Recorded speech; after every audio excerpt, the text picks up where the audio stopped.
on my floor, plans that I drew, every red line pulling me from you.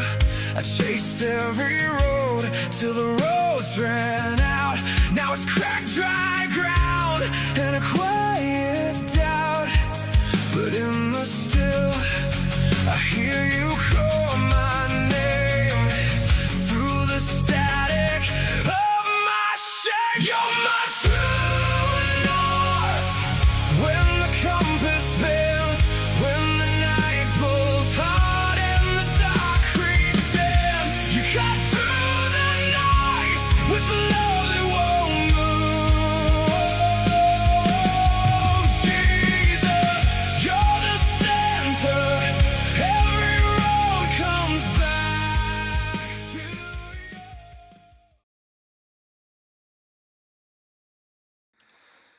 Good evening, everybody. Welcome back to True North Media. My name is Matt, I'm Kyle. I'm Vince. and we are glad that you are with us on this Memorial Day. Hope you took a moment today to pause and reflect on what this day's meant for. And hope y'all had a great day doing whatever activity you and your family or just you have done. And yeah, we're happy to be here. Glad that you're here with us as well. How's everybody's Memorial Day been? Did y'all do anything exciting? Anything noteworthy? Honestly, no. But it was Memorial Day. Oh, Well, okay. It's in my defense, I- Memorial Day.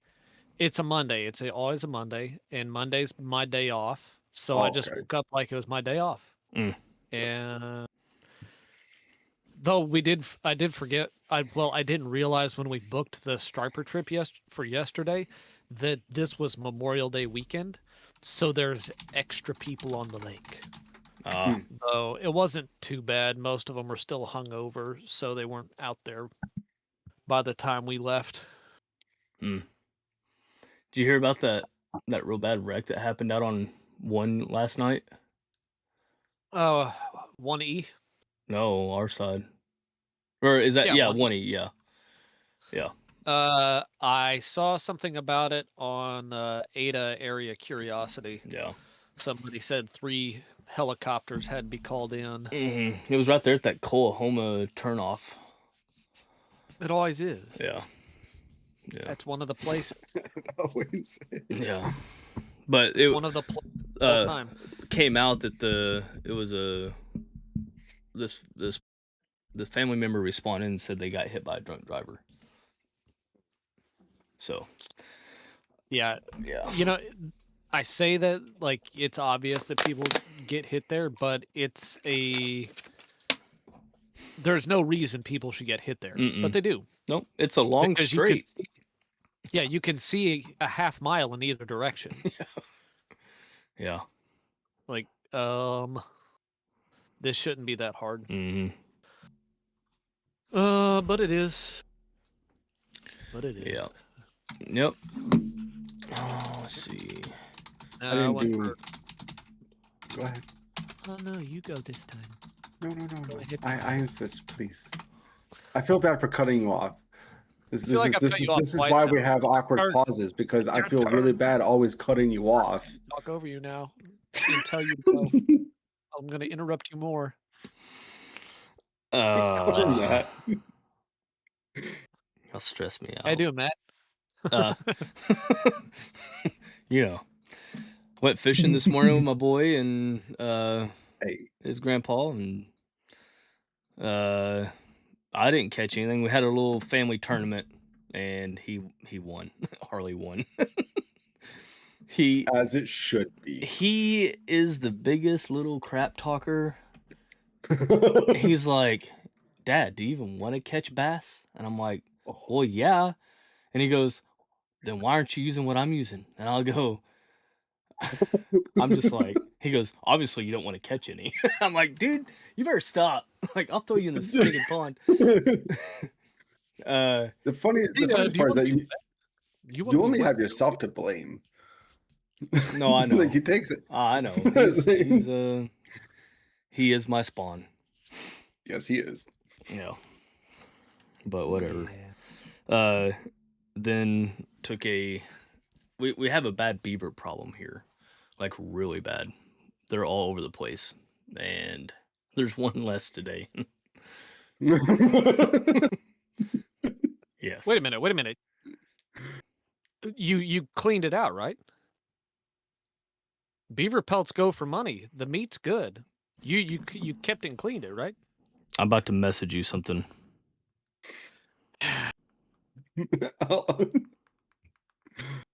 You used the 308, didn't you? No. It's in pieces, isn't it? No. You tore it straight in I don't half. know how to spell what I'm typing to you, so just bear with me. Come on. There. I texted it to you. All right. But well, in the future, you know, I'll come out and I'll take care of the beavers for you. I have fun taking care of them. I don't need help with that. If you want them after the fact, be my guest. Well, I don't want them if you're gonna do it. I want to have fun with it. Well, that's what I enjoy. So why would I have somebody else come out and do it? That killing me. No, I'm killing beavers. Killing me. Oh no, they're bad though. Like because each pond has a drainage to feed each pond. Like so, we have 4 ponds total, and they all kind of drain into each other. And they dam up the drains, and then it runs out the pond, and it runs and floods the pastures of stuff. So they're a nuisance, essentially. So we had to get rid of them.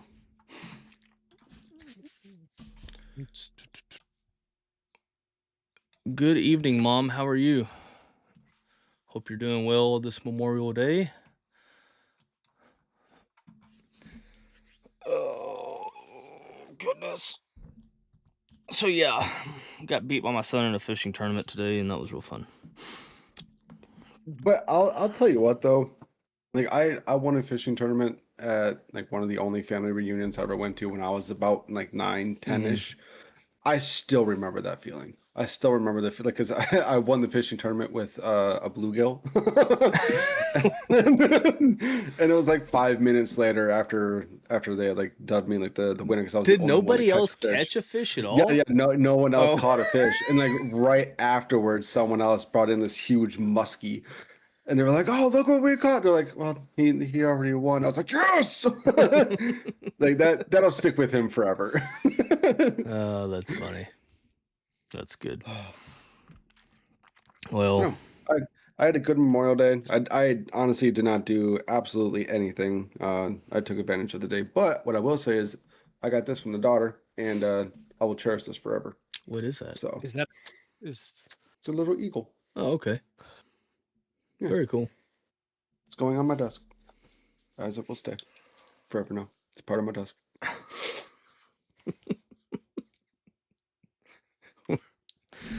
Oh boy, our conversations are great.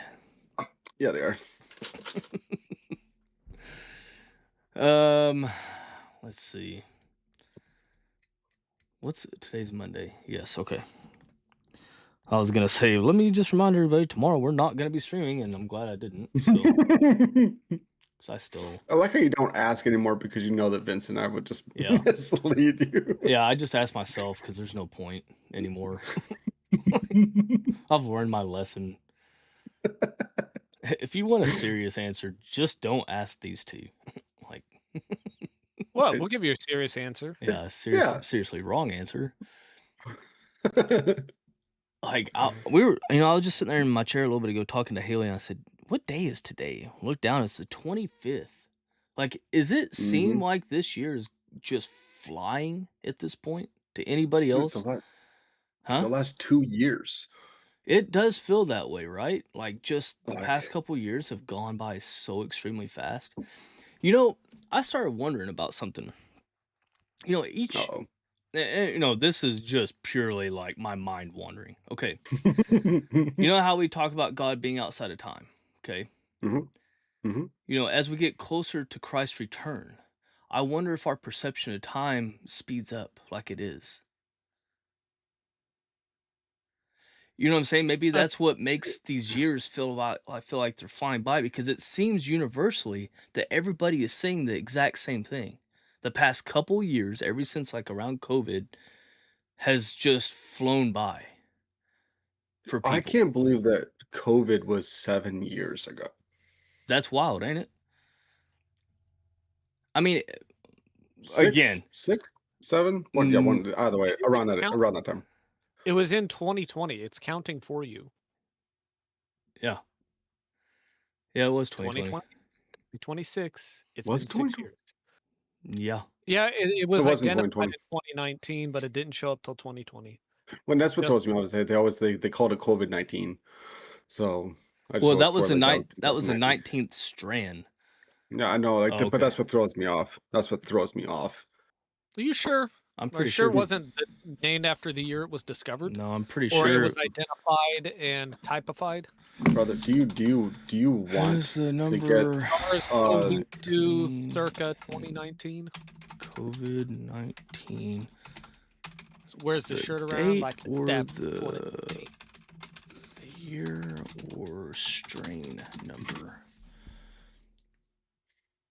Well, if it's named after a strain number, the strain may be named after the year. Um, Do, oh, do, no, do, you were right. do, I'm wrong. do, do. Yeah, for the date that the disease was first detected. I heard because on the back of Lysol bottles, I remember them saying that it shows coronavirus on there because there's been other types of coronaviruses. Yeah. And I always thought that it was just the number 19 was the strain of the virus, that, like how many variations of it there were. Oh, But they've known about it. yeah, There's been coronavirus. I think SARS and MERS are both coronaviruses. Mhm. It's just yeah. But with that said, was it 2019 or was it 2020? it was first discovered and detected in 2019, So it's been 7 years. but the outbreak in the U.S. started in 2020. I'm pretty sure. So 6 years. Back to 6. Because you remember Okay. it was like it was kicking off real bad across overseas, and then it was like in 2020 is when it started really hitting the U.S. From my understanding of it. I mean, I'm pretty sure I had it before it became a thing because I was down and out for a few days. Kaylani said, I've seen that theory that time going by faster is a sign of the end times. I'm not convinced. I'm not convinced either. I didn't know there was a theory revolving around that, but it seemed like to me, it just seems weird. You know what I mean? Like that universally, we can all as a species perceive time going by faster. Well, I mean, it's like the older you get, the faster time goes by. Like when we were kids, a week used to feel like 2 months, and as you get older, it's just time just flies by where a month now feels like a week. It's like it's reversed. Oh. Yeah, I don't know. It's a wild thing.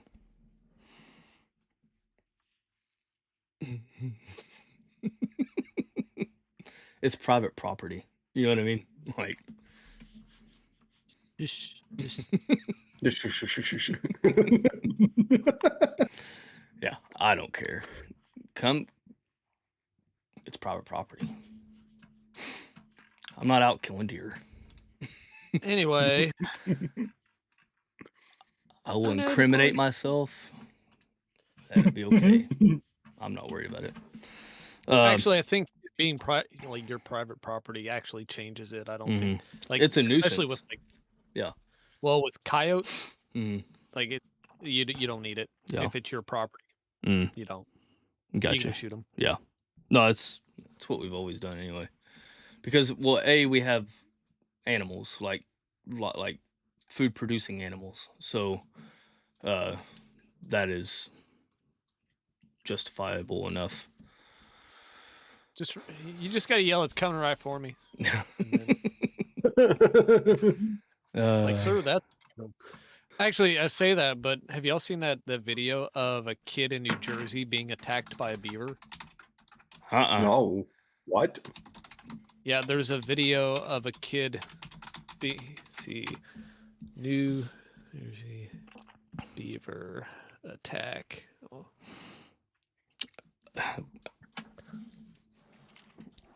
Doo-doo-doo. There is video of it somewhere. Austin, I'm glad you're in with us tonight. Hope you're having a good Memorial Day. Oh, Teeny's in? What's Yep, up, Teeny? He's on Facebook. I'm trying to watch YouTube and Facebook simultaneously. There we go. Oh, I've been on YouTube. I forgot. Oh, let me switch over back to Facebook. Oh, there he is. What's up? What's that? I've been on YouTube this entire time. That's good. I'm sorry. Yeah. Just I'm like, man, I need help juggling these. That would be great, Kyle. Well, I mean, there's been no other comments, so that's good. Yeah. I tried getting on my personal, like you said, to kind of interact a little bit more, but I still can't figure it out. And so, What do you mean? Here, I put it in our chat. There's video of the beaver attacking the kid. you know what? That does not sound. Oh, and he picks it up and yeet. There he goes. Just yeets it back in the water. Yeet. That's good. Kyle, all you have to do is go on your phone from your personal Facebook page, Kyle Metzger, search True North Christian Media, open up the page or open up the live stream, and that's all you do. Yeah, Kyle. You know what? Like it shows me Haley Johnson is watching with you. Hey, Haley Johnson. Hope you're doing fine tonight. Yeah. I am YouTube now as well. All right, let's get rolling. We're 16 after. Yay. All right, tonight's devotional is titled Our God of Comfort. No mistake can diminish God's love. He meets every failure with comfort and grace. And we got a couple of readings tonight. The first one, 2 Corinthians 1, 3-4. And we'll go with Vincent for that. Let me switch over. Whenever you're ready, sir. Okay. 2 Corinthians. I'm making sure I'm not in first. I've done that several times.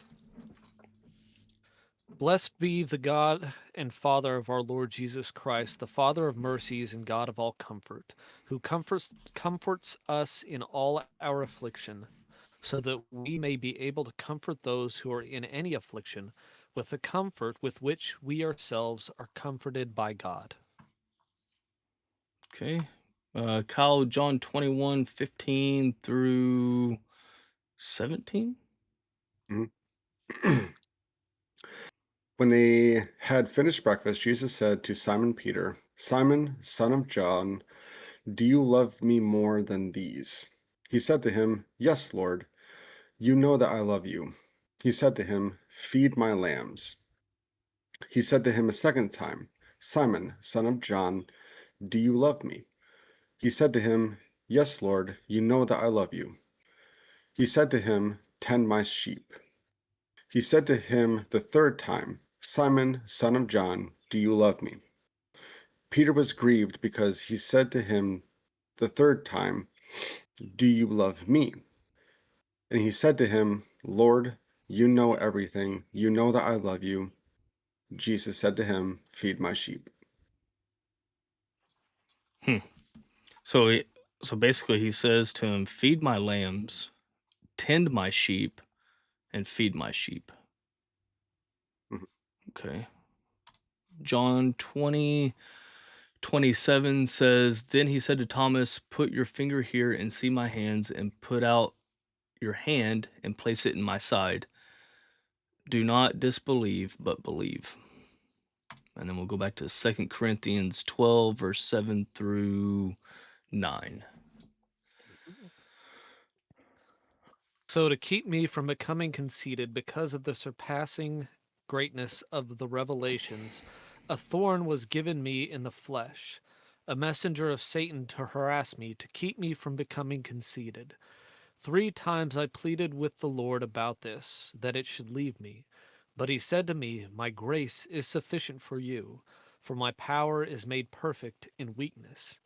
Therefore, I will boast all the more gladly of my weaknesses, so that the power of Christ may rest upon me.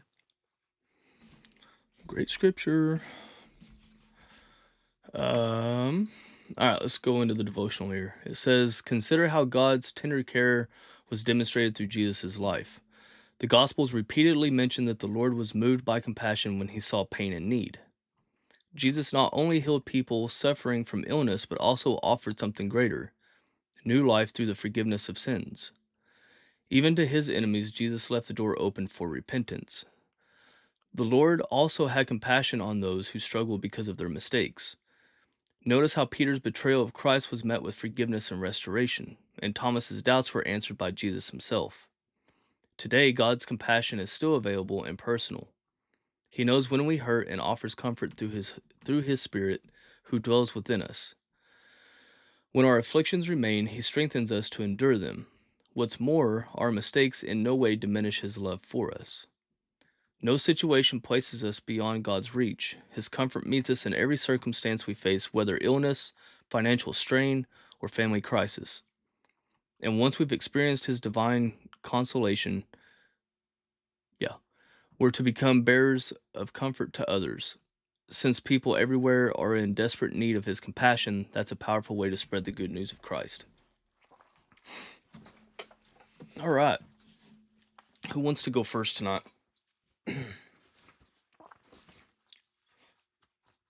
Kyle, I'd like to hear what you have to say. What I have to say?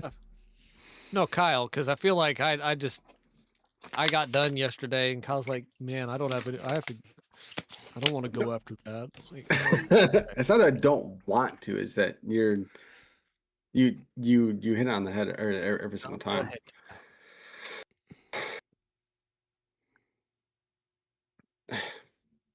I like how it says when our afflictions remain. So to say that even though we feel like we have things conquered, even though we feel like we have control, even though we feel like we have it in our own hands, there's still those afflictions that still require him to give us his strength to like it says in here, to endure them. Mm-hmm. But you know, I just did a short today about requiring prayer partners and how God didn't put us on this earth to face our challenges alone, that we needed each other, that we need those around us. And we've talked about those that are within our boats Mm-hmm. many times, and this kind of goes into that of we might have people around us to help us physically, but he is there helping us out spiritually. Mm-hmm. Yeah. Um, that's a good point. What I took away from that is at the end. It says, "And once we've experienced his divine consolation, we're to become bearers of comfort to others. Since people everywhere are in desperate need of his compassion, that's a powerful way to spread the good news of Christ." And, we're in the process of starting an outreach ministry and starting to do that in our communities. And Kyle, you're going to be tasked to do it up in Michigan. We're going to do it here in Oklahoma. But it starts with that, showing compassion, right? Yeah. It's not pointing to failures. It's not pointing to what this person's doing or the mistakes they've made or all these things. It's showing compassion. It's meeting people where they're Mhm. at a basic human level, and just trying to fill like those very basic needs of people, right? And Yeah. sometimes the basic need might just be an ear to hear what Mhm. they have to Mhm. say, because there's a lot of people that feel like they don't have an outlet to express anything, or maybe they have questions, or maybe they just want somebody to know their story, right? So showing that compassion, that's where it starts. And I feel like that's a lot of ministry starts there, is with Yes. compassion, you know. But I do like the end of that part, just because that's something that's very familiar to me right now, as far as what we're doing and where we're heading. But but the other part of this too that I really cling on to is the last sentence of the third, one, two, three, fourth paragraph. What's more, our mistakes in no way diminish his love for us. Hmm. You were talking about when our afflictions remain, he strengthens us to endure them. What's more, our mistakes in no way diminish his love for us. So he knows, based off that 2 Corinthians 12:7-9, where he says, my grace is sufficient for you, for my power is perfected in weakness. Most gladly, therefore, I will rather boast about my weaknesses, um, so that the power of Christ may dwell in me. So to me, that verse, it's played a huge part of my life for the first part of this year. I really love that verse. I stand on that verse. Um, but you said when our afflictions remain, because we will still have them. You know what I mean? And through those things, he strengthens us to endure them. But when we make mistakes, he's not there removing his love for us. His love remains. And it shows that picture of there's nothing that we can do to earn it because he gives it freely. Right? His love is free. His everything about him is he's just waiting to give it to you. Um Yeah, remember last night we were kind of talking about how we see grace and how much we need grace, and how we have we might have a tendency to look at others and think, they need more grace than I do, or I need more grace than that person does, because, and we're doing that comparison. And when we look at this verse, especially this set of verses, but mostly that one in 2 Corinthians 12, it's clear that the grace is enough. mhm. But what you are going through, those afflictions, those things that you can look at somebody else and see what they're going through and think that that's a terrible thing. At least I'm not that bad. But we look here and we see that there is something in the flesh that was given to Paul so that he would not become conceited in himself, Mhm. that he would not think himself so perfect that he was somehow deserving of his position that he had been called to. You know, I was running with a buddy on Saturday, and he gave this quote, and he thought it was scripture, and we looked it up, and it's not. But the sentiment remains correct. God does not call the qualified; God qualifies the called. Mm. Right? You don't have to fix everything to be called, and Mhm. in fact, the fact that you're not perfect is a better testimony, Mhm. right? It was Jesus's entire ministry and testimony to be perfect and to lay out the law as it should be, right? But that's not for any of us to do. We are all imperfect in similar yet subtly different ways.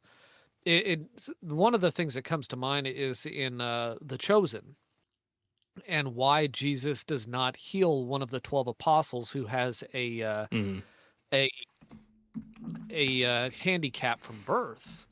And he tells him, and of course that this is extra biblical. We don't have any,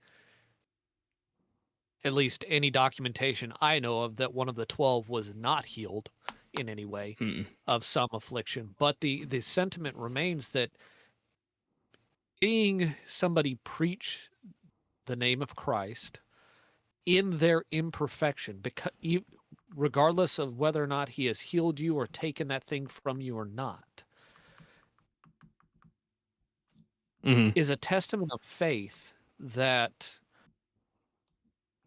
cuts deeper than saying, "Look, I'm perfect. Come to God, you can be perfect too." No, it's not that. It's that you are imperfect, but even though you're imperfect, come to God. There's room for you as well. Mhm. Yeah, Mm. I agree with There that. you. This is why I like that phrase that I forget where Zach gets it, but he says it frequently, that your is it testimony, faith, story, something. I'm messing it up right now. It's the one where he says it should be personal, but it should never be private. Mm-hmm. Is that testimony? Yeah, your story. I think Your he said, story? yeah.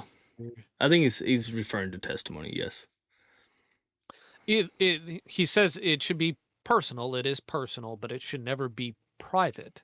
Because if you make it private, then one, if you have struggles later on, you're less likely to one talk about it again Mm-hmm. because you're gonna have to deal with feeling like you failed Yeah. in front of people. So you have that pride, it builds up pride, and then you have a bunch of people in church acting like they're perfect and rejecting people who are willing to admit that they have struggles. Mm-hmm. Yeah. I mean, your testimony is God's evidence of moving in your life. If you don't share that, then that's kind of keeping the blessings that He has given you to yourself. Yeah. I mean, our stories are powerful for sure. I mean and they're powerful because it shows, like you said, it shows God's hand in our life. It shows His mighty work. Hmm. And yeah, I like what Vince was saying. About it's something I relate to, but I've shared it multiple times, and it's not something I even feel any kind of way about anymore because this verse alone took me from a place where I felt very insecure about it to a place where I'm like, you know what? And going back to that quote that you said, he doesn't call the qualified, he qualifies the called. Yeah, that's me summed up. Like that speaks to me because again, when I read, I don't always understand. I don't like imagine telling somebody my story and then saying, what's crazy though is I read the Bible today and I still don't understand it. Like I don't comprehend things very well. Like to be such a poor uh studier of the word sometimes, to share that with somebody else that may think of themselves as the same, to go, but guess what? Like that doesn't matter to God. God knows that. You know what I mean? Hmm. He sees the heart. He knows that I want to understand. And he knows that I'm reading to understand. And he will reveal things to me that I need. If I am meant to, if he wants to speak to me, he's going to speak to me through his word. And there might be a lot of things that I don't understand, but there might be one small verse out of that my mind goes, bingo, there it is. And then it changes me. And that happens repeatedly, over and over and over and over. But, he uses that weakness because now I can go and tell people, like, hey, man, you think you got to read at a 12th grade level to be able to read the Bible? No. Like, if you had no memory, still read the Bible. Like, it's going to sink into you. It's going to sink into your heart. It's not just something that remains in your mind. Like, it is buried in here. You know what I mean? And, I don't know. There's just a lot of truth to this one. But the more you recognize that weakness, the more it becomes a strength.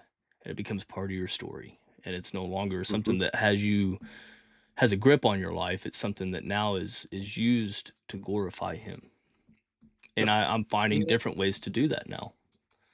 That can be a big one, is failing to understand the word and Mhm. feeling like you don't understand the word Mhm. can be a big impediment to a lot of people. Like, I don't understand this, Mhm. and therefore I'm not interested in Yeah. it. And I was that way for a long time. Like, I don't understand this, Mhm. so I'm not interested. Yeah. Right? I'm not interested in learning more because of the you know the amount of time to get into it and whether or not I would understand it at all in the end. I might say that I know, a grain of sand more now than I did 10 years ago. But God knows you, and he knows, whether or not you have dyslexia, or whether or not that you're just an average student or a sub-average student. Mm. He has something for you. He has something for you to do. He has something for, there is room for you in his house. Mm. And, we're all trying to climb that tree of knowledge about him. Some people can climb higher than others, and it might feel unfair that some can get very near the top. But once you stick your head above the leaves and you realize how big the sky is, and realize that no matter how much you can know in this life, how powerful your intellect is and how much knowledge you can have and put it all together, you're still stuck in the top of the trees and you don't know Mm. what the sky is made of, right? Mm. You can only ever climb so high in this life.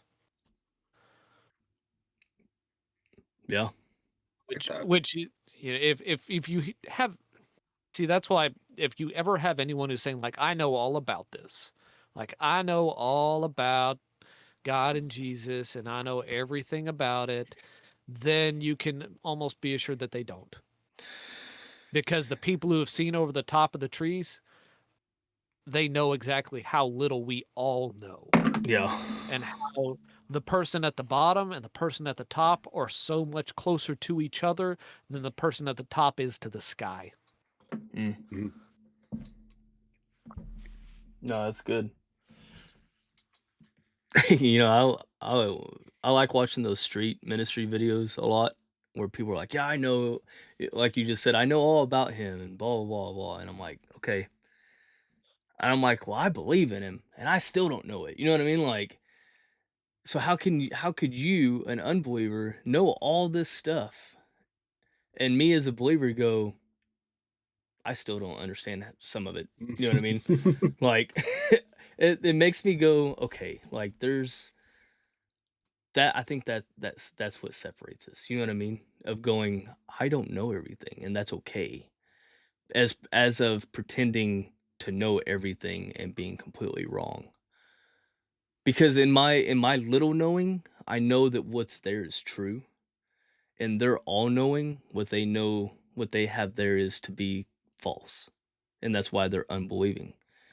So they truly don't know what they think they know. Mhm.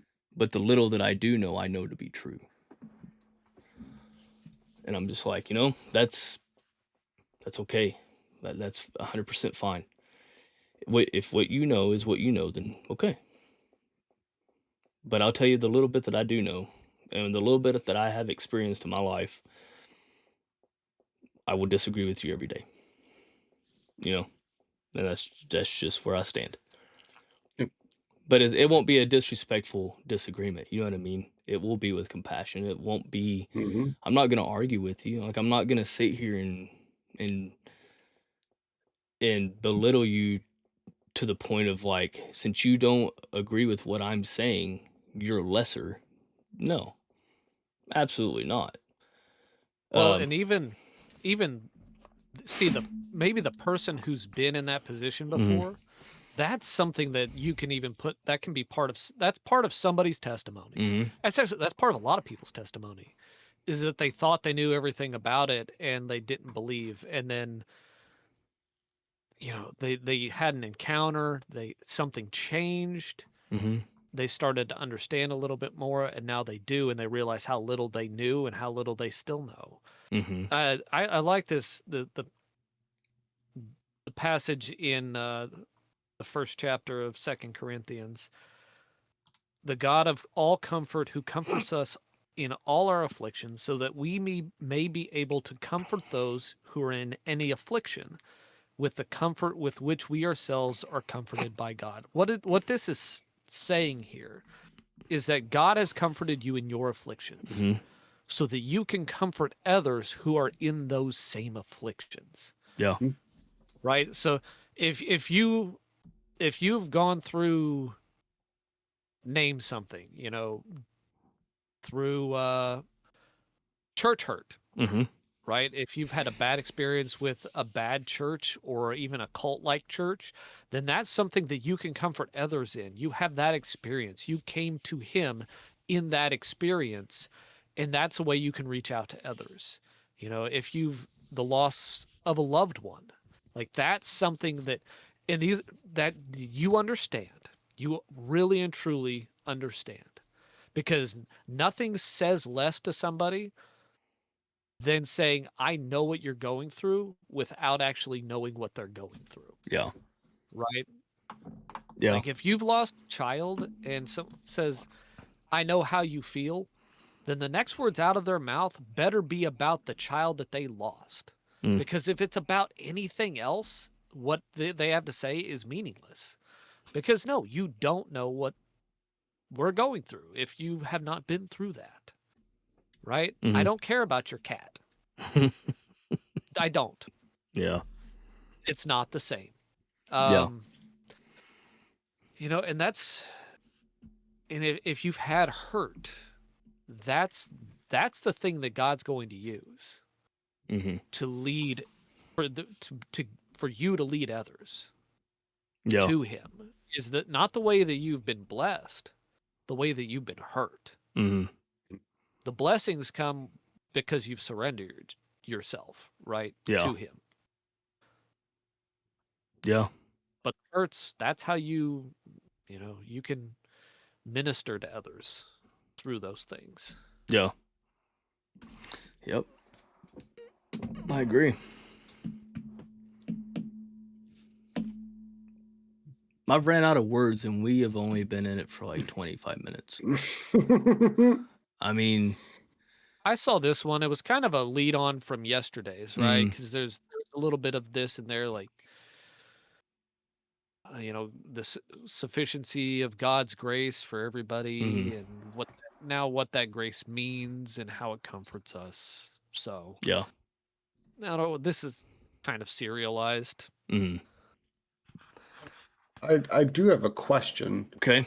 So going back to your metaphor, Vincent, of climbing the tree, getting to the top of the tree, and it clicking for them, and to the point that they have a well-rounded grasp of being a follower of Jesus. Do they have a higher responsibility to either keep looking up towards the stars and keep searching for knowledge and to keep growing that knowledge, or do they have a higher responsibility to look down the tree and to pull people up that aren't understanding? Oh, looking down the tree, definitely, because in that okay, so you know what I'm thinking about here? Yeah. Have y'all seen the Hobbit movies? Mm-hmm. Okay, and you haven't. Have you read The Hobbit, Matt? No, No. of course you have. No. All right, there's a part in The Hobbit where the band of dwarves plus Bilbo Baggins the Hobbit, they're traveling through Mirkwood, and it's like 1,000 miles of just straight trees, like it's a forest Mm-hmm. that spreads hundreds of miles, Mm-hmm. and it takes them weeks to pass through. And there's a part where they're in despair, and they have Bilbo climb up a tree to look around and see if he can see the edge of the forest or anything like that. And so he climbs up and he pokes his head above the top of the trees, and he sees the forest spreading on forever around them, it seems like, and just the clear blue sky above him. And it's kind of a peaceful moment in the movie because he hasn't seen the sun in weeks, and it's just kind of a beautiful picture, right? But thinking about that you get through and you break through the top and you realize that you can't climb any higher in this world, that Mm-hmm. there are things that you're not going to know, and they're far enough away that, like, the sky is not going to come down and touch you, and you cannot jump or climb high enough to reach it. So then what do? You climb back down and you tell everyone else what you saw. And if somebody wants to see for themselves, you've climbed up, you know the path that you climbed up by, you show them that. And if they think there's a better path, they can go climb up a better path. They can go climb up a different tree, but they're going to find the sky in the end. Right.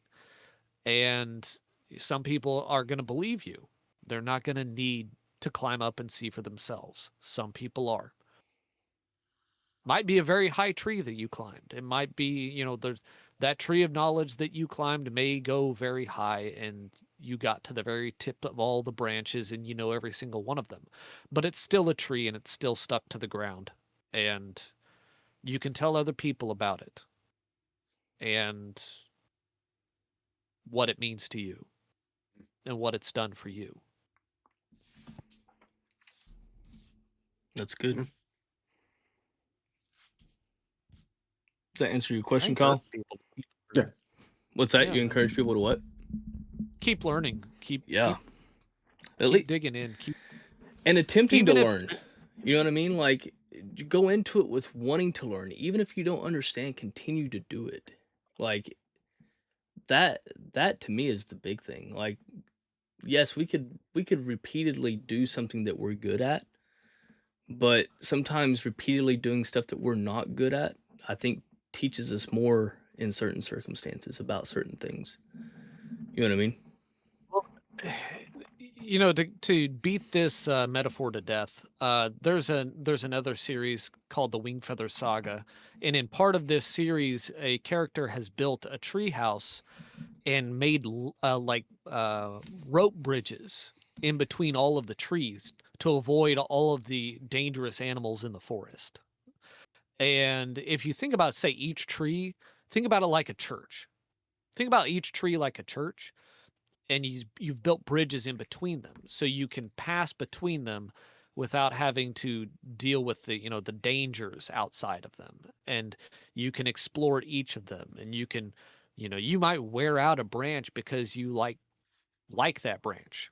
Think of a branch as, say, like a book of the Bible. Like, this is a very nice branch to climb on. This branch over here is Deuteronomy. I'm going to stay away from that branch. You know, Mm, you're going to have different things you like and camp out on them for a while and really get to know them. But, there's I encourage a curiosity there. mm-hmm. Yeah. If you've never picked up a Bible either, just start in the book of Matthew. Actually, Mhm. Matthew or John, those are the two that I always direct people to. I think John is a really good book. I like Matthew just because of the way it's laid out for me. I think it goes through chronologically a little bit better. It flows. Hmm. Do you know why you don't like the book of Mark? Um, Have I talked about this yet? I Mhm. like Mark, because I like it from um a non-participant's point of view, where it's third-hand stories.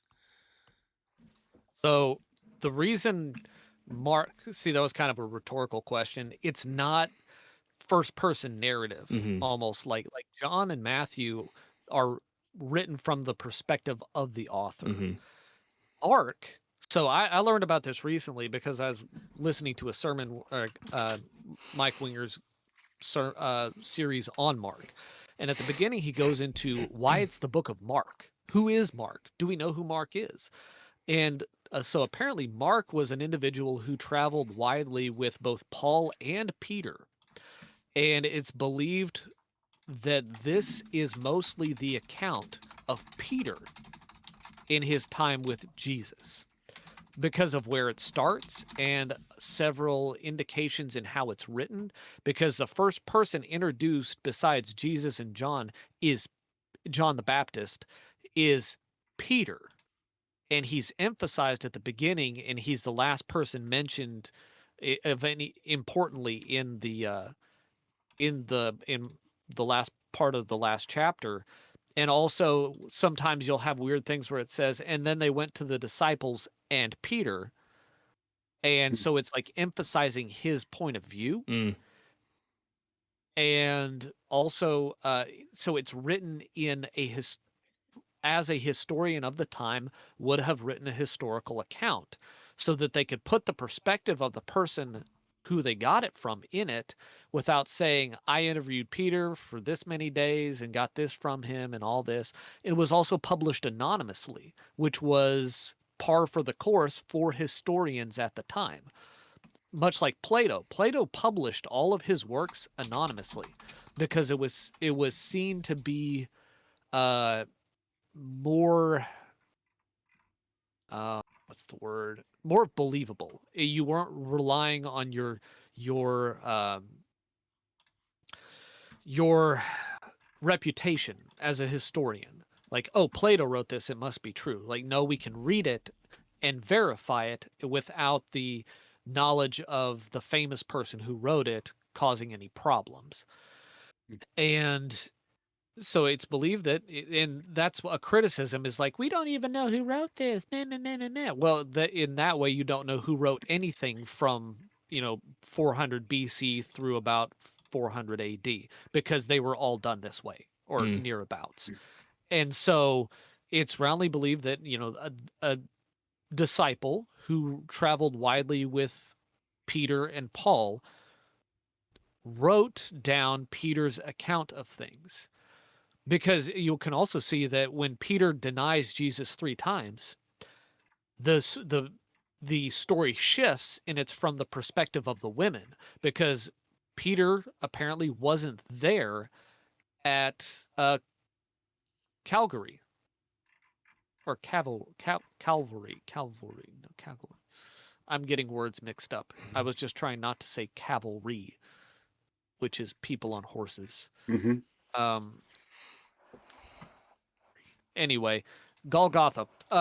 He was not there at the cross. Mm. And then you shift to the perspective of the women who went to the tomb and then came to tell the disciples.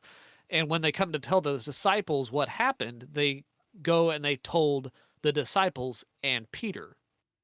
So it's shifting the perspective back to Peter. So it's written like a history book, right? So it doesn't read as well as Matthew and John, as far as like, this is narrative. It's like got all the things that Jesus said, like really detailed and all of these nice things. It's more of Peter's testimony, but years later.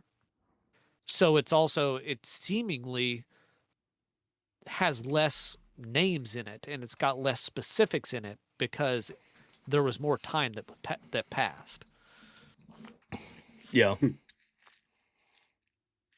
Same thing with Luke, except Luke was a Luke- doctor. He did things a little different. See, So Luke is the one that isn't chronological order, correct? Right. Luke is it's somewhat chronological. Like, it starts off with the birth of Jesus and the events around that, Mhm.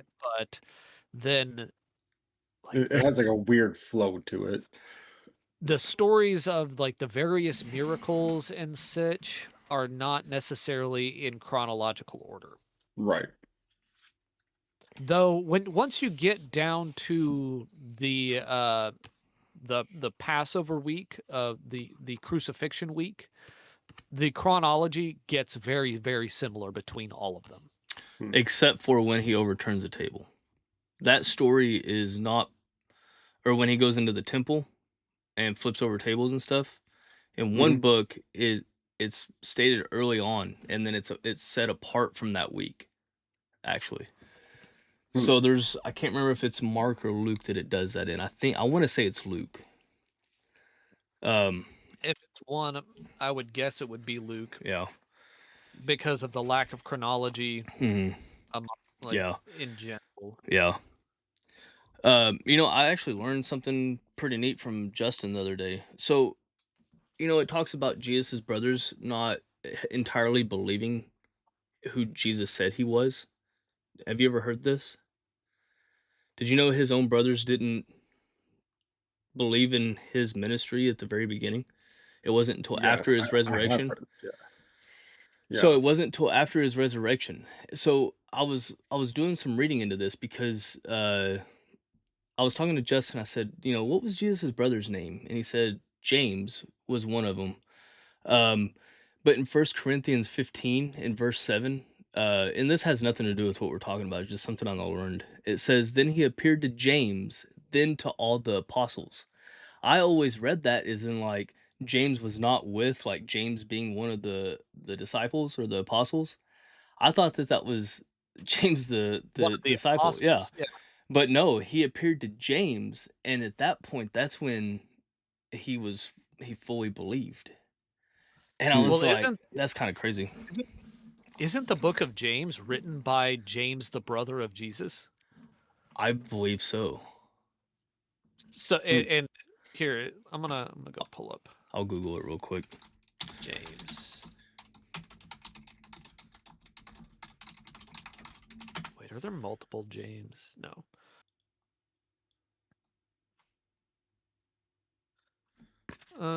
The book of James. It says tradition widely attributes the New Testament letter of James to James the Just, the brother of Jesus. Right. While it remains the most So- common and accepted view, modern biblical scholars remain divided, with many proposing it was written later in his name. So, Well, it's written as a, so it's written like the letters of Paul, right, with a greeting at the beginning, and it starts James, a servant of God and of the Lord Jesus Christ, to the 12 tribes in dispersion, greetings. Not written, not James, earthly brother of Jesus, yada yada yada. It's James, a servant of God and of the Lord Jesus Christ. So in the end, he believed, and it's attributed that he believed that Jesus was who he said he was, and that he was the Son of God. Though I think the Catholics still deny that this is James, the brother of Jesus, because of their fascination with the Virgin Mary and belief that Mary never had earthly children. Well, even though it says differently. Yeah. Well, because none of this ever clicked for me until I started going back and looking at the cross references for his brothers. Like, so when I searched the cross references in the Bible talking about Jesus' brothers, in Matthew 13:57 it says, "And they took offense at him, but Jesus said to them, a prophet is not without honor except in his hometown and in his own household." And I was like, when he said that, like I didn't think anything about his brothers, but he was talking about even in his own household. And I was like, oh, that's wild. In Psalm 69:8, in one of the cross references here, it says, "I have become a stranger to my brothers and a foreigner to my mother's sons." And that was in Psalm 69:8. Like, there's a lot of cross references that talk about Jesus' brothers. And then it happens to be in 1 Corinthians where it says that when Jesus reappeared, he went to James, his brother, before he went to the disciples. I just thought that was fascinating. Just something that I didn't know. I was looking something up. Yeah. I was curious. I was looking up when in Luke Jesus cleanses the temple. That's at the end of Luke 19. But then it doesn't quite go directly into the Passion Week. Yeah. Though, you've talked about The Chosen and how it's based mostly on the Gospel of Luke, and it seems like the way they interpret it is that a lot happened in the in that week. Yeah. So most of these things that I'm reading afterwards, a lot of them were just happened in the intervening period. Like, he was kind of busy. Yeah. Yeah. Like the foretelling of the destruction of the temple, and what is it? I mean, a lot of these quotes, it seems like a lot of the book of Luke, but then again, it's a few sentences. You could say that in a couple of seconds if you had to, right? And, there could be, what I'm saying here is that we tend to try and broaden this time period, the amount of time it takes for all of these things to happen. But when you're writing them all down, it looks like a lot, but it could have been, a few 5 to 10 minute interactions, and it's like not. It could have been done in that amount of time. It So seems like I stand is what I'm corrected. It getting at. wasn't Mark or Luke. It was John. John clears the temple courts in John chapter 2.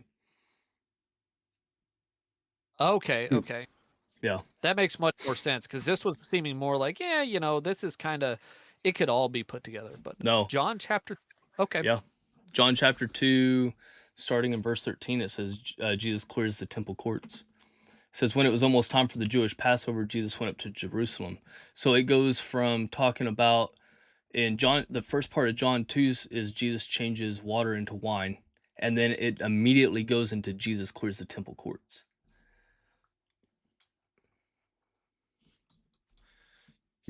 And the reason I like Matthew is because chronologically they all flow together like that. That's outside of like, but chronologically it doesn't matter, right? Like it's the stories, but Matthew reads more in chronological order. But I think that was because of who Matthew was as like the not the chosen depiction of him, but just in general. I think that he was more uh Detailed oriented. detail oriented, yes. I think that's where they get the interpretation of Mhm. Matthew as somebody who's on the spectrum Mm, in the chosen, just because of the details, mm, and that's why he's depicted that way. I mean, yeah.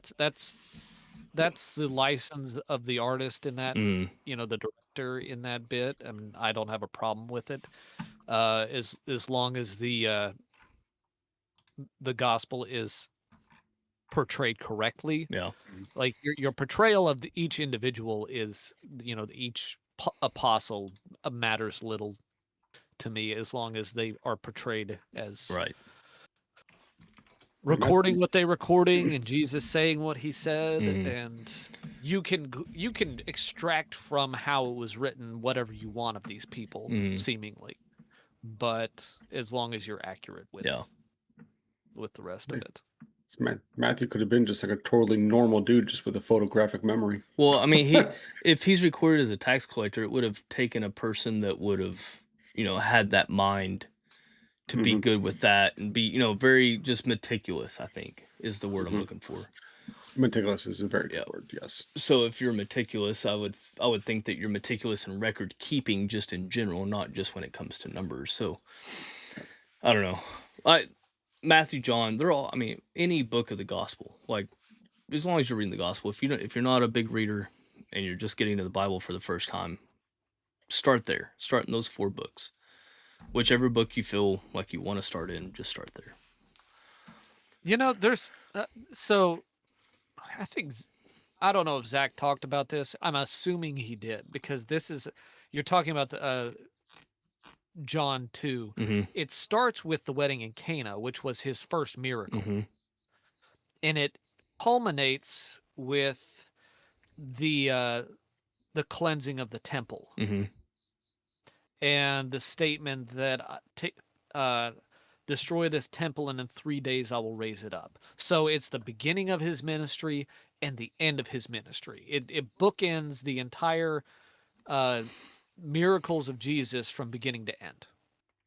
That's why it's put that way, just because it's stating from the beginning to the end how everything, like how it started, how it ended. Mhm.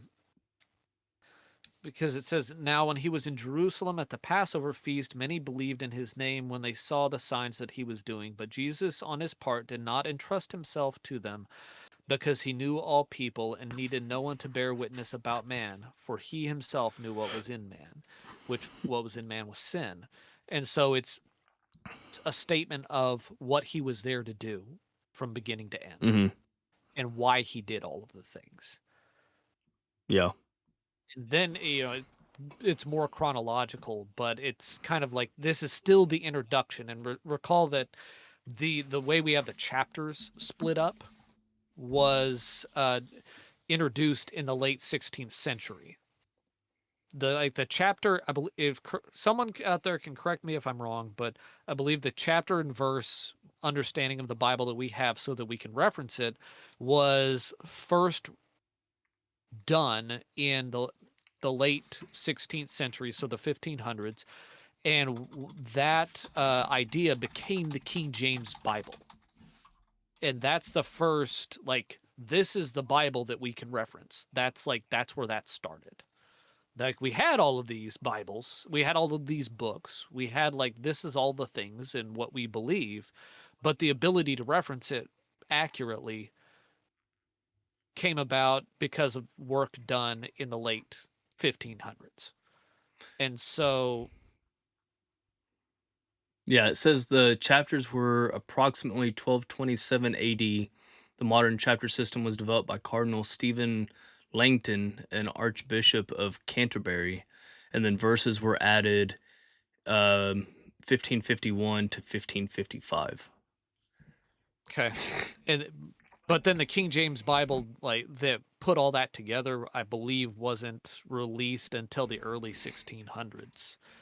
And the work was done, and then it took 60 years for someone to actually put it into print because things move slowly back then. But either way, it's like, this is still the introduction of John. Chapter 2 is still, we're Yeah. still in the intro. Yeah. Yeah, I mean, and if you look at John's writing style, the very opening my favorite verse of the whole Bible is John 1:1. John 1 through like 3, I think. But in the beginning was the Word, and the Word was with God, and the Word was God. He was in the beginning with God. All things were made through him, and without him, not anything made that was made. So, like, he took it back to the very beginning. He didn't start at the beginning of Jesus' ministry or when Jesus was born. He took it back to the very, very beginning. So when you see it in chapter 2 of talking about the very first thing that he did and then going into the end, it very much kind of coincides with how John wrote, it seems like. Which is funny because Mark is like, does not do that, right? Yeah. Mark is like, there's this guy John the Baptist, Yeah. right? And John was here because Isaiah said this thing, and that's how that starts. Like, it's like, it nothing. He doesn't tie it into eternity right away. He's like, it's what Jesus did. And then you have Luke, who got all the stories from, like, apparently Mary and his earthly mother. Like, that's the only person who could know Jesus's early life, Yeah. the way that Luke puts it out there. So he had to have gotten stories from her. He had to have talked to her. And then, of course, there's Matthew. Well, this is interesting. So it's saying Luke was the only non-Jewish writer to contribute to the Bible. Interesting. Luke was he Roman? He was an educated Gentile, is what it says. I don't know what his he was a beloved physician, which was notated in Colossians 4:14. Luke and Acts are actually a two-part historical account. Together they make up a larger portion of the New Testament. Oh, I forgot. Matthew begins this way. The book of the genealogy of Jesus Christ, the Son. Yeah. And it's You see what I mean? Like you can tell by each person, like, you can get a pretty good sense of like who Matthew was. Like, very meticulous, very detail oriented, very like, I'm going to give you the exact specifics. But it's also been notated that it's important that Matthew did that because it points back to the Old Testament. You can see everything in the Old Testament that Matthew wrote as to be true. And it's just, it's fascinating when you see, in my mind, I think of it as like Jesus saw Matthew for who Matthew was and was like, you're perfect for what my calling is for you. And then he called Matthew, and then Matthew wrote what he saw and did it in the way that Matthew's familiar with, right? But what that ended up doing was showing him throughout that the Old Testament was about him. And I'm just like, dude, sometimes I get into these rabbit holes and my mind gets blown because I'm just like, wow, that is amazing. Like, truly amazing. You know what I mean? On the flip side of that, everyone else looking at Jesus saying, "Why him? Mhm. He's a tax collector." Yeah. Yeah. You know, we Yeah. we we all serve a purpose. Yeah, that we do. Um, I'm still trying to find what Luke's ethnicity was. Let me do this different. What was Luke? You would it would have to be extra biblical. Yeah, it says scholarly and traditional consensus identifies Luke, the author of the Gospel of Luke in the book of Acts, as Gentile, a non-Jew, making him the only New Testament writer. It says historical and biblical evidence points to him being an ethnically Greek physician from Antioch in modern day I was Syria. I was gonna say that because just reading, so in Logos at the beginning of the chapter, it has an introduction that was not part of the book, and it was in the form of a letter to a man named Theophilus, which is a Greek name, Hmm. which might mean nothing, but would make sense that he's writing to another Greek, Hmm.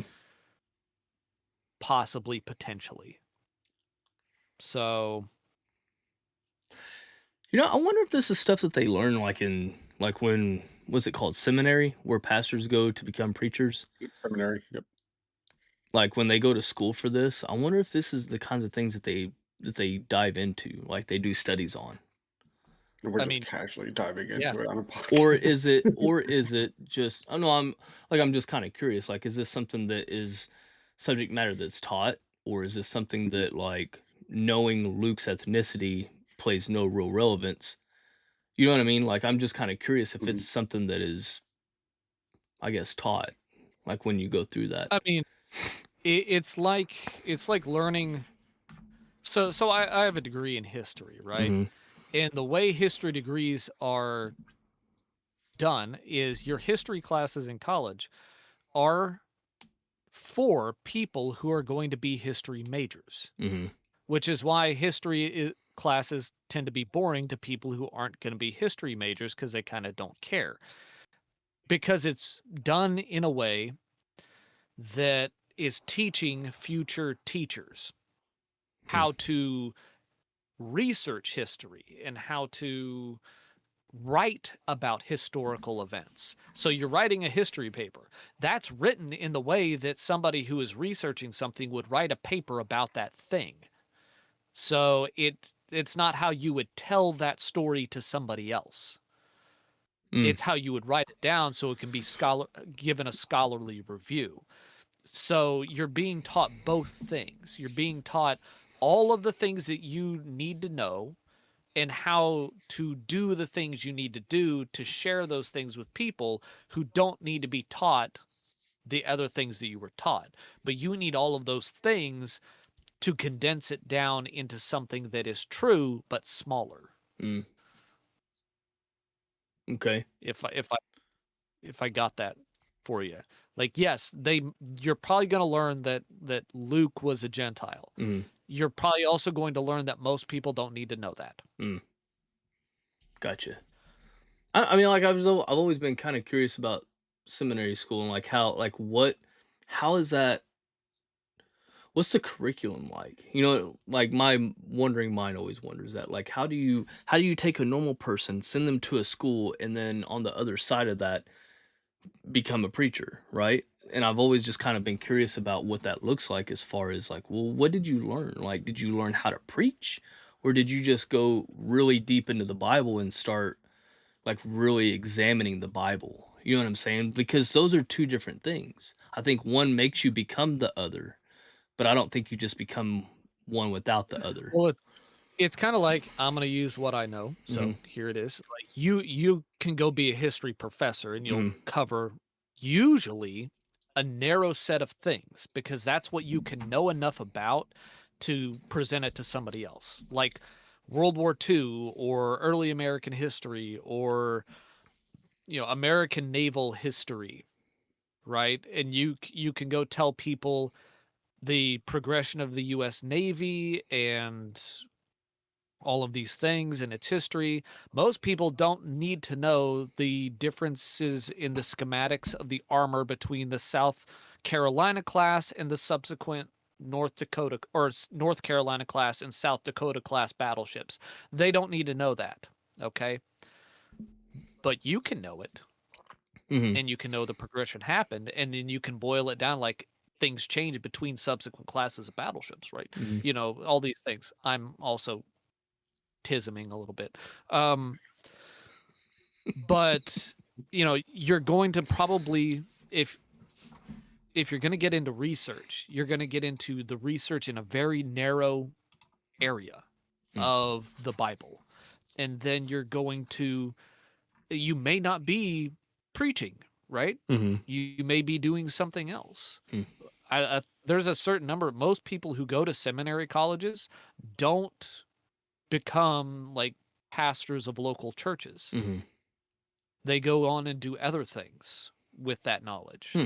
So it's much like research in other areas, because while many people who, you know, become a historian, they are professors because that's how they make their money, you know, as a living. There's many who aren't. They do other things.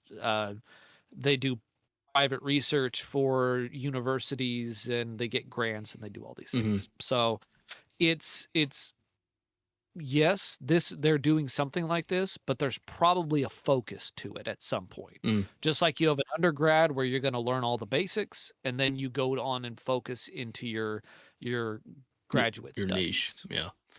Yeah. Well, let me ask you this. So, if you don't mind me asking, so did you ever have any plans to do anything with the history thing? Or you were a teacher, weren't you? No. No? Or is that what you were gonna be? Or that you aspired to be with that degree, or I thought about maybe going and teaching at some time. I have usually with a history degree, you get a minor in teaching. Mhm. So you get a teacher certification with it. I didn't. I got a history degree and a minor in business, Oh, okay. which I had no plans for either. And I honestly had no plans for the history degree. So I thought I might go back and get a teaching cert at some point Mhm. and see what I could do with those, but it just never Ah, gotcha. turned into a thing. I had a minor desire a couple years ago to do that, but that passed. Yeah, So gotcha. That makes sense. And then there's Kyle. Hey, Kyle. I can honestly say Don't- I don't remember the Yeah, original. I'm just soaking all this knowledge up. It's a fascinating conversation where I am enjoying just taking the back seat and just hearing you two out. I don't have nothing to say. I I was sharing something that I learned. That's all. I thought it was Yeah, very no, fascinating though, but it did go into a conversation that was pretty fascinating about, you know, how the books were written You and all that stuff. you can look at it this way though. You know, what we're doing now is what they do to some extent in some way in like seminary Mm. schools. It's just like you can learn all the history you want by going online and just reading and reading and reading and being interested in a certain thing. You can learn everything about it. You're not going to have a certificate for it, Mhm. right? But you can go learn it, and you can know more than a lot of people. And you can do the same thing with this. Like, you don't need to go to seminary college to know a lot about the word Mhm. and to know the word. Like, you can learn about the word, then you can learn the word, and then you can learn what there is to learn about the about of the word. Like, you can just go down all of these rabbit holes. Like, you could go learn Greek, and you could go read these in the original Greek if you wanted. It's available. It's available online, I'm pretty sure. And you could just go, you know, on your own time, learn Greek and then learn first century Greek and just blow everyone else away, you know? It's like, and there will be several people out there, I'm sure, who will be really impressed. But if it's something that you just feel like you want to do, then there's no reason why you can't. Mm. Gotcha. Yeah, I'm fascinated. I was just about to say, fascinating conversation, Travis. Mhm. Yeah. Well, let's go ahead and end this one. Does anybody have anything they want to add? Chad has been extremely quiet tonight. It and we also actually we went ahead and talked about other stuff. We got off on tangents before Yeah. we prayed out, and Yeah, that we did. but Well, if you're still with us, thank you. Right. Hopefully it was informative there's at still- least. There's still a couple of people watching on Facebook. No, we got Stayed with us. 3 or 4, and then we got 5 on YouTube still. So, Hey, yep. thank you. All right, Vincent, you want to wrap us up tonight? yeah, sure.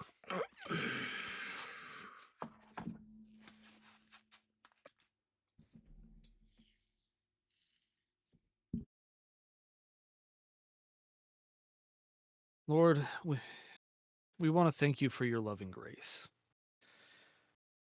That you have each of us in your mind at every moment. And that the plans that you have for us, that you have called us to, that you will make us ready for those plans. You will give us the provision to carry out your word. That your grace covers us in all of our sins, in all of our weaknesses, in every moment. And that all we have to do is have faith in you and belief and trust and acceptance of that grace. Lord, we pray that we go forward with ready feet to carry your word wherever it needs to be carried, to run the race that you've put before us, to do what needs to be done in your name, even if it is something that we never believed we'd be capable of doing, a mountain that we thought we would never climb, a sin we thought we would never overcome. Lord, we thank you for your endless mercy, your endless love, and your endless grace for us, your servants. In the name of the Father, and of the Son, and of the Holy Spirit. Amen. Amen. Everybody, thanks for joining us tonight. Hope you all have a great night and a great day tomorrow. And we'll be back tomorrow again at 7:30. Until then, you'll have a great night. Adios. Have a blessed night, everybody. Bye-bye.